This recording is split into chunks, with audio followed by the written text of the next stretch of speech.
Assalamualaikum warahmatullahi wabarakatuh. Perkenalkan, nama saya Kiran Zahrani dengan NIM 2407015073.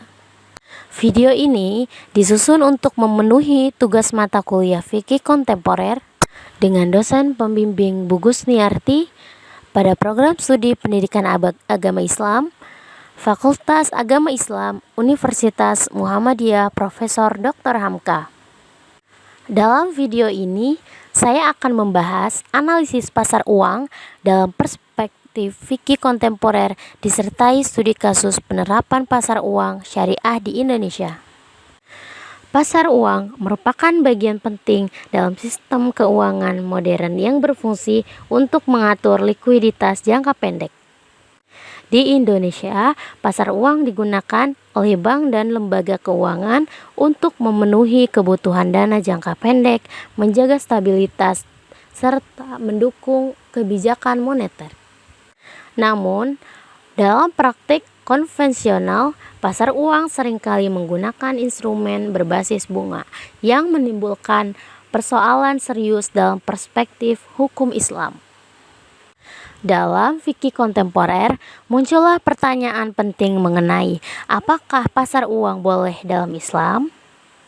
Permasalahan ini yang dikaji adalah adanya potensi riba, gharar, dan maisir dalam transaksi pasar uang konvensional. Oleh karena itu, para ulama kontemporer berusaha menghadirkan alternatif berupa pasar uang syariah yang tetap menjaga fungsi ekonomi tanpa melanggar prinsip syariah. Mari kita bahas studi kasus di Indonesia. Pasar uang antar bank syariah atau yang sering disebut sebagai PUAS di Indonesia. Salah satu contohnya adalah penerapan pasar uang syariah di Indonesia adalah pasar uang antar bank syariah yang disingkat sebagai PUAS.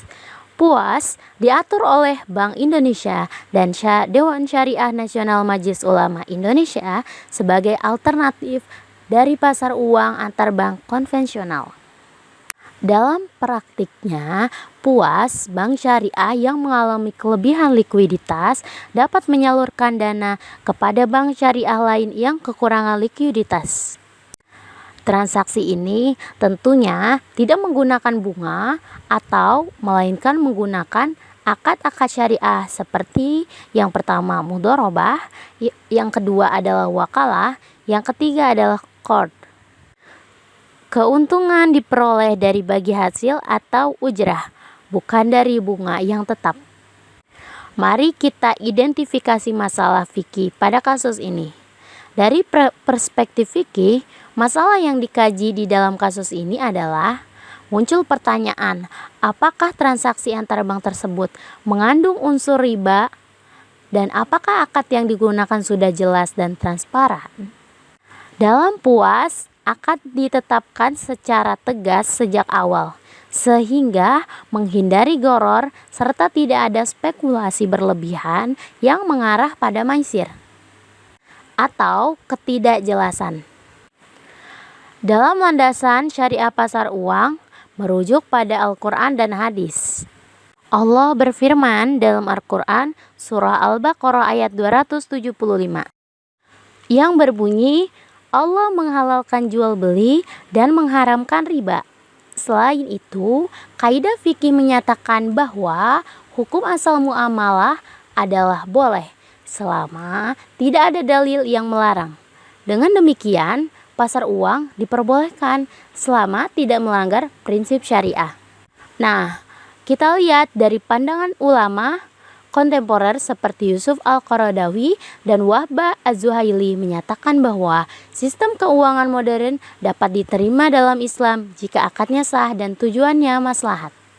Di Indonesia, legalitas pasar uang syariah diperkuat dengan fatwa DSN MUI nomor 37 tahun 2002 tentang pasar uang antar bank berdasarkan prinsip syariah.